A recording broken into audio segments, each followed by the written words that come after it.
Minnesota rightly prides itself on being on the low end nationally for time spent in prison, but we have been an outlier when it comes to probation.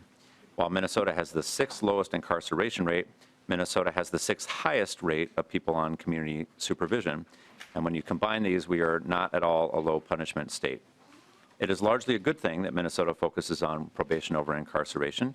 Community supervision has many benefits, and if done well, can be much more tailored to help individuals succeed and reintegrate.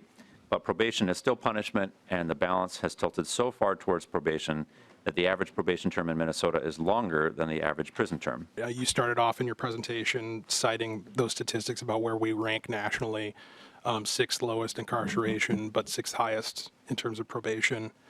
And you used an interesting term that caught my attention, and that was the notion that we are by no means a low punishment state. And maybe this is a question. Is that the goal? Is the goal for us to become in Minnesota a low punishment state? So I think that sometimes I have heard members say, well, we are not incarcerating very many folks. We're just putting a lot of folks on probation. So the implication is probation isn't that big of a deal. So I wanted to help illuminate that it is a real big deal and that it does have significant impacts on people's lives. I think the goal should be effective punishment, effective sentences for individuals. So I don't know that low or high is necessarily the test. If I were actually following the data specifically, as Ms. Stark said, 3 years is really what the research shows about where probation is the tipping point for where it's effective or not effective. And a lot of other states are moving to a 3-year cap.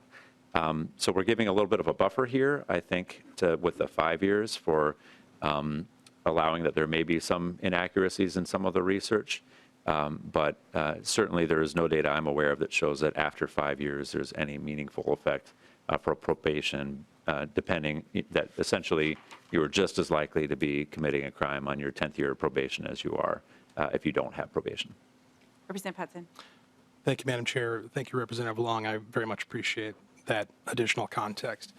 And, when we talk about where the data leads and what's effective or isn't effective, the sometimes stated but not always stated premise is that the goal is solely to affect what we call public safety, meaning we want to prevent recidivism, we want to get the person reacclimated and to be a productive member of society. Again, it's very much focused on the perpetrator and getting them back in the saddle, so to speak. And what seems to be missing from a lot of these conversations is the criminal justice value of punishment. And that's why that phrase caught my attention of low punishment state, and accepting that low or high may not be the critical designation. I think for the folks in my district, for the folks that I know anecdotally, friends, family, folks that I chat with on a day-to-day basis, if I were to ask them, do you want to have a low punishment state to live in? Do you want to be in a state that doesn't punish crime or that punishes it at a low level? I'm pretty sure the answer across the board from almost everybody would be no. I do not want to live in that state where we're not punishing crime.